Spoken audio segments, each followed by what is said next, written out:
पाकिस्तान में organic vegetable और fruit shop बनाएं और लाखों कमाएं।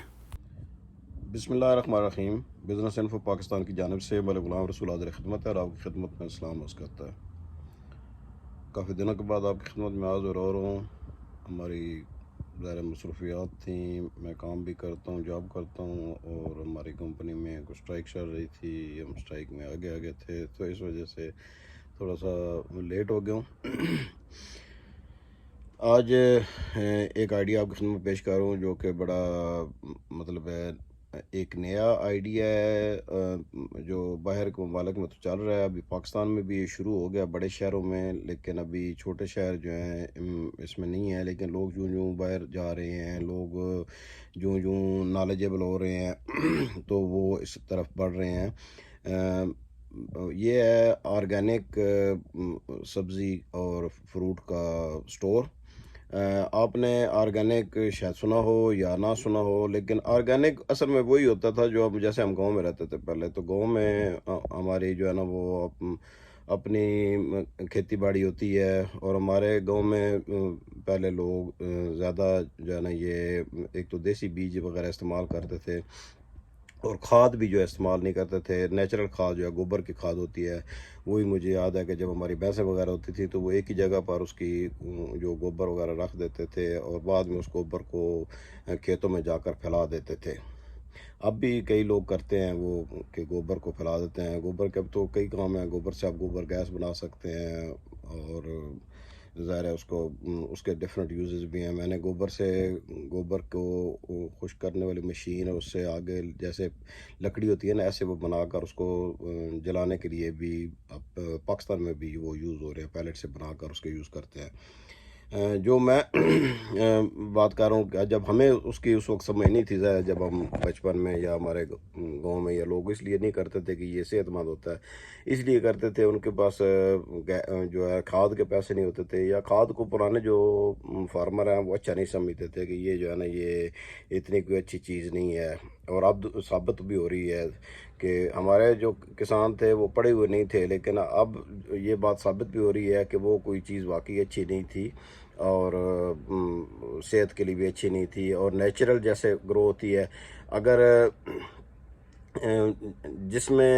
जिस फ्रूट में कीड़ा पड़ता है ना, वो समझ लें कि वो बिल्कुल प्योर है, उसके अंदर कोई आपके ना कोई केमिकल शामिल है और ना जैसे अमरूद वगैरह हमारे होते थे उनमें कीड़े पड़ जाते थे और लगे होते दरख्त पर ही होते हैं तो कीड़े, क्योंकि उसके अंदर कोई केमिकल नहीं डाला हुआ, कोई जो जहरीला मवाद नहीं डाला हुआ, खाद भी उसमें नहीं डाली हुई, नेचुरल खाद है जो गोबर की खाद है, तो उससे नेचुरल जो चीज़ ग्रो होती है वो सेहत के लिए बहुत अच्छी है। लोग अब इस ट्रेंड की तरफ बढ़ रहे हैं। लोग जो है ना वो अब ऑर्गेनिक के पैसे लोग ज़्यादा लेते हैं।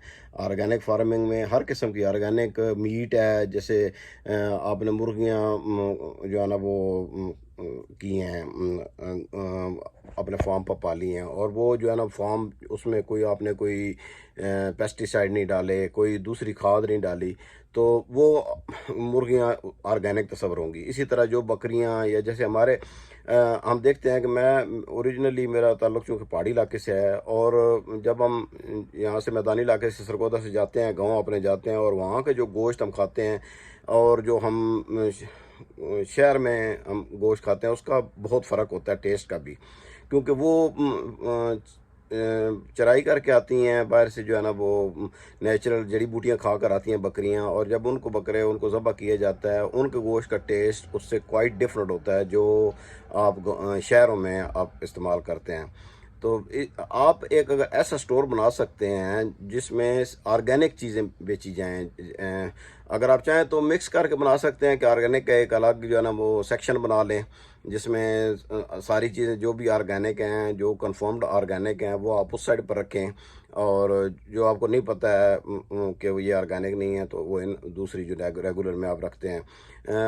अब जो स्टोर बन रहे हैं पाकिस्तान में उनमें मीट की सेक्शन भी होती है, वो भी आप ऑर्गेनिक, जैसे आप पहाड़ी इलाके से बकरे लाते हैं और वो ज़बह करके उनका गोश्त पैक करके बेचते हैं, वो थोड़ा सा महंगा भी होगा और आपको जो है ना वो उसका पैसे भी आपको उसके ज़्यादा मिलेंगे।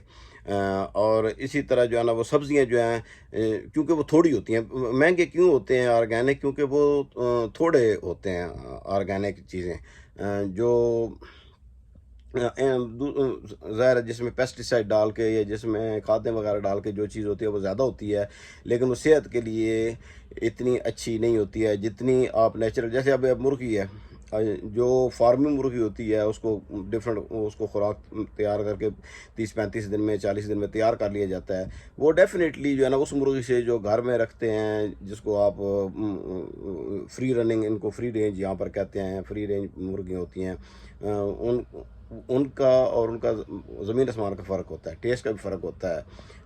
उनमें गोश्त भी कम होता है जो ऑर्गेनिक होती हैं, क्योंकि वो नेचुरल फूड पर जो है ना वो पली होती हैं। आप शहरों में अगर चाहें तो आप 2-4 मुर्गियाँ जो है ना वो रख सकते हैं, उसमें देसी अंडे भी आपको मिलेंगे। और अगर आप सिर्फ मुर्गे रखते हैं तो आपको गोश्त आपका घर जब ज़रूरत हुई तो मुर्गा जब पहले ज़बह कर लिया। पहले हमारे गांव में जब यही होता था कि जब मेहमान आता था तो कोई गोश्त वगैरह लेने के लिए नहीं जाते थे, घरों में जो मुर्गा रखा होता था उसी को ज़बह करके मेहमान को खिलाया जाता, तो वो प्योर ऑर्गेनिक होता था। क्योंकि वो खुद सारा दिन वो फिरते रहते खेत में और वो खुद ही अपना कीड़े वगैरह जो भी उनकी खुराक अल्लाह ताला ने रखी हुई है वो खाते थे। और जो है ना वो उनका टेस्ट भी डिफरेंट होता था। तो अगर आप ऐसी कोई शॉप बनाना चाहेंगे तो आप 10-15 लाख रुपए में ऐसी एक सेटअप शुरू कर सकते हैं।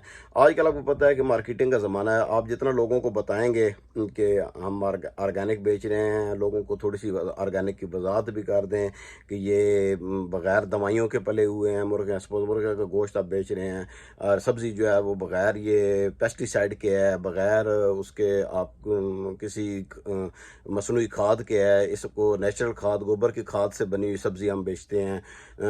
वो ज़ाहिर है थोड़ी सी महंगी होगी दूसरी से, अगर आप उसकी प्राइस भी कंट्रोल कर सकते हैं तो that will be very good. लेकिन अगर आप प्राइस कंट्रोल नहीं कर सकते हैं तो वो मुश्किल हो जाएगा, थोड़ा सा महंगी होगी। लेकिन अगर आप ये भी कर सकते हैं कि अगर आपके पास थोड़ी बहुत ज़मीन है तो आप अपनी जो है ना सब्ज़ी उगा कर, अपने फार्म से उगा कर, जैसे मैंने एक दफ़ा पहले आइडिया दिया था कि आप जो है ना मुख्तलिफ लोगों को एक जगह पर जमा करके मुख्तलिफ लोग आकर अपनी सब्ज़ियाँ वगैरह वो वहाँ पर एक जगह पर बैठ कर बेच सकते हैं मुख्तलिफ स्टॉल लगा कर। लेकिन आप चूँकि अब मैं जो आइडिया आपको दे रहा हूँ वो ये है कि ये है आपकी अपनी शॉप का, जिसमें आप वो फ्रूट जैसे नेचुरली कश्मीर से सेब आता है या कोयटा से सेब आता है या सरगोदा से माल्टा आता है, जिसको खाद नहीं दी हुई।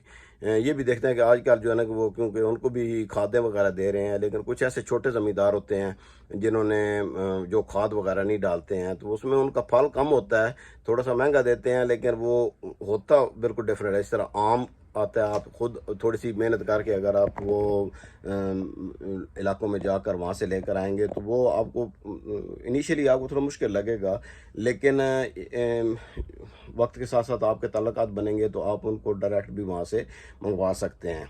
सब्ज़ी का सिर्फ ये होता है कि सब्ज़ी ऐसी चीज़ है जो जल्दी ख़राब हो जाती है, तो उसमें आप अंदर जो है ना वो फ्रिज वगैरह जैसे ओपन फ्रिज होते हैं ना, जिनमें सब्जियों वाले बाहर के मालिक में ओपन फ्रिज होते हैं जिनमें ऑटोमेटिकली जो है पानी की थोड़ी थोड़ी फुहार उसमें डालते रहते हैं तो फ्रेशनेस कायम रखने के लिए, तो वो सब्ज़ी जो है ना वो हफ्ता तक जो है ना वो चल जाती है।